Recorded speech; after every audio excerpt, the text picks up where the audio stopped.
Hello friends, मैं शान Mohammad YouTube channel पर आपका स्वागत है।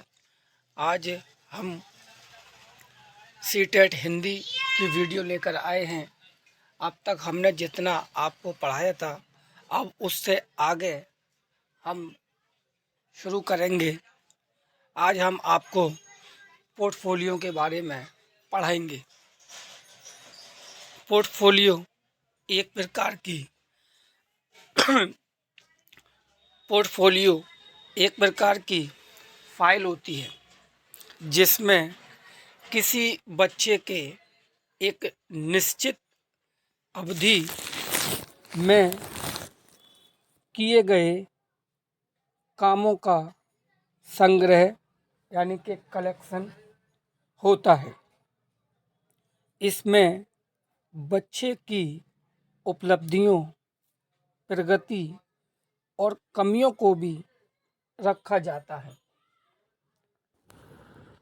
पोर्टफोलियो से बच्चे की महत्वपूर्ण जानकारियाँ मिलती हैं, जैसे व्यक्तिगत, पारिवारिक, शैक्षणिक, सह शैक्षणिक, सांस्कृतिक तथा सामाजिक जानकारी आदि। बच्चों के पोर्टफोलियो बनाने का यह उद्देश्य होता है कि इसकी सहायता से उनका मूल्यांकन करना आसान हो जाता है। समग्र एवं सतत मूल्यांकन बच्चों के लिए निशुल्क और अनिवार्य शिक्षा अधिनियम आरटीई 2009 के अनुसार सीसीई को प्रत्येक बच्चे की प्रारंभिक शिक्षा पूरी होने तक लागू किया जाए। सीसीई में सतत का अर्थ है कि बच्चों के सीखने में कहाँ कहाँ कमी रह गई है, जिसके आधार पर सीखने में सुधार के लिए शिक्षक उचित समय पर आवश्यक कदम उठा सकता है। साथ में ये भी पता लगा सकता है कि बच्चा सीखने में कहाँ कठिनाई का अनुभव कर रहा है। सीसीई के दूसरे घटक समग्र मूल्यांकन का अर्थ बच्चे में सर्वांगीण प्रगति के बारे में जानकारी प्राप्त करने से है। उपचारात्मक शिक्षण उपचारात्मक शिक्षण निदानात्मक परीक्षण के बाद आता है, क्योंकि नैदानिक परीक्षण के द्वारा पहले छात्रों की अधिगम में होने वाली कठिनाइयों की जानकारी प्राप्त की जाती है और उसके बाद उपचारात्मक शिक्षण के द्वारा उन्हें दूर करने का प्रयास किया जाता है। उपचारात्मक शिक्षण का महत्व बच्चों के सीखने के दौरान आने वाली कठिनाइयों को दूर करने का प्रयत्न किया जाता है। बालकों की क्षमता को सही दिशा में मोड़ने में सहायता मिलती है। बालकों की व्यक्तित्व संबंधी समस्याओं का निराकरण हो जाता है। उपचारात्मक शिक्षण से बच्चों के आत्मविश्वास में वृद्धि होती है।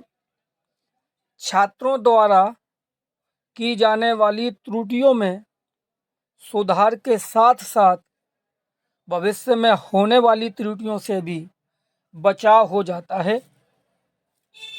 शिक्षण रोचक, उद्देश्य पूर्ण व प्रभावशाली बनाने में सहायता मिलती है।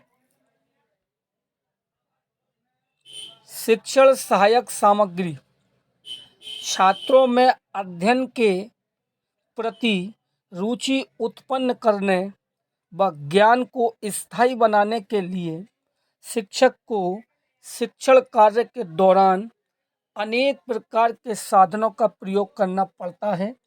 अतः जो भी साधन छात्रों के अधिगम में सहायक होते हैं वे सहायक सामग्री या शिक्षण सामग्री या शिक्षण अधिगम सामग्री कहलाते हैं।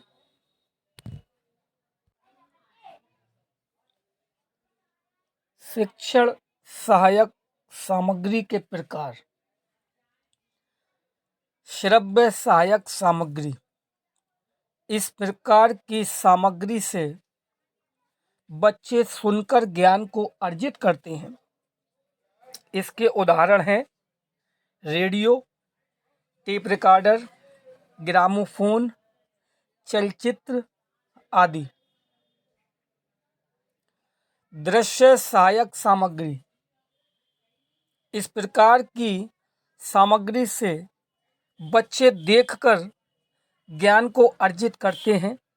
इसके उदाहरण हैं श्यामपट्ट, बुलेटिन बोर्ड, फ्लेनिन बोर्ड, मानचित्र, ग्लोब,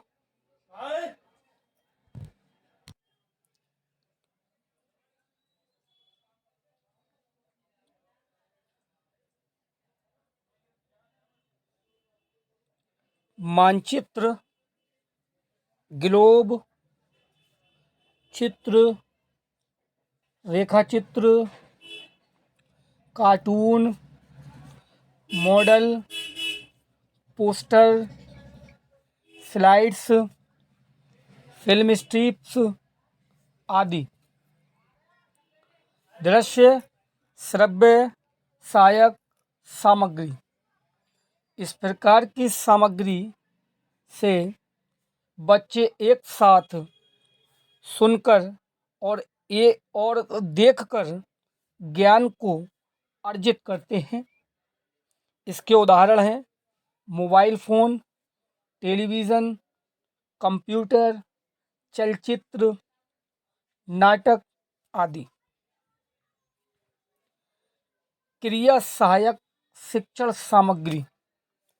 क्रिया सहायक शिक्षण सामग्री के द्वारा प्राप्त ज्ञान वास्तविक होता है। इनके द्वारा नई नई चीज़ों का अध्ययन किया जाता है। इससे बालकों को व्यक्तिगत अनुभव की प्राप्ति होती है। इसके उदाहरण हैं ऐतिहासिक स्थलों का भ्रमण करना, किसी उद्यान का भ्रमण करना,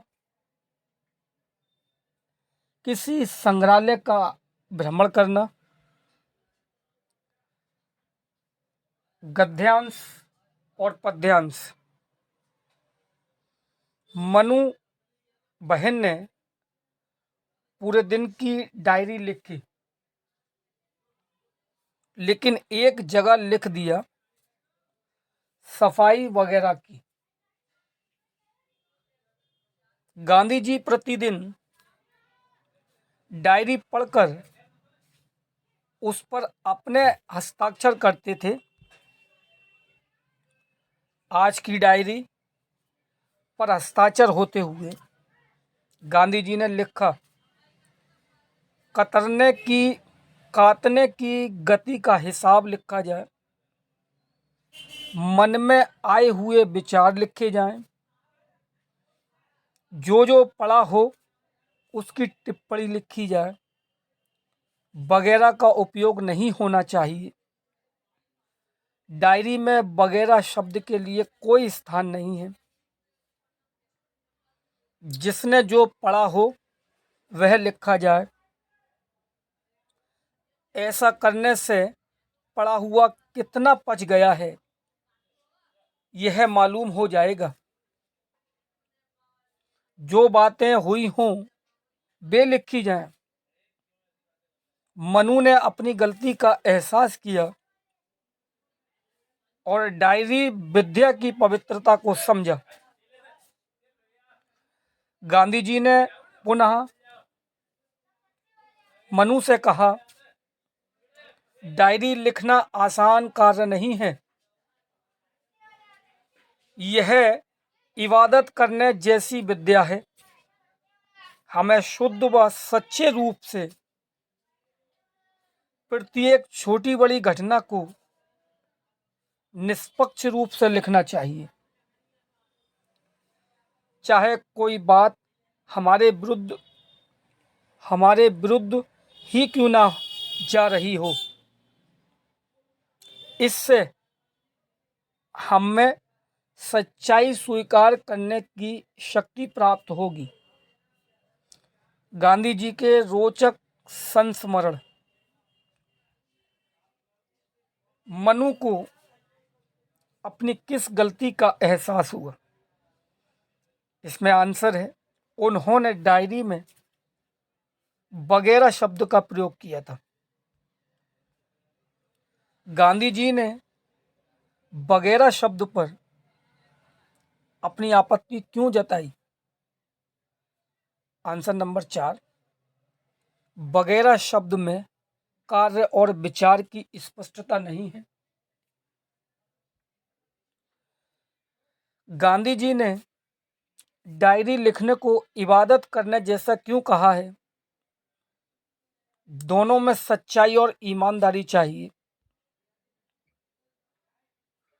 डायरी लिखना इसलिए महत्वपूर्ण है क्योंकि इसमें व्यक्ति स्वयं का विश्लेषण करता है और स्व मूल्यांकन भी करता है। गांधी जी प्रतिदिन डायरी पढ़कर क्या करते थे?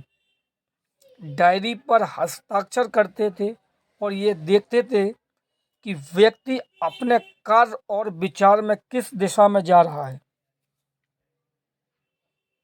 प्रतिदिन शब्द में कौन सा समास है? अव्ययी भाव समास है। पढ़ा हुआ कितना पच गया का अर्थ है, पढ़ा हुआ कितना आत्मसात किया गया है। कार्य शब्द का तद्भव रूप बताइए। काज। विचार में एक प्रत्यय लगाकर शब्द बनेगा। वैचारिक।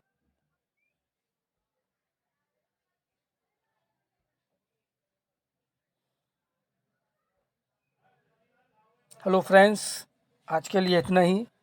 अब मिलते हैं अगली वीडियो में।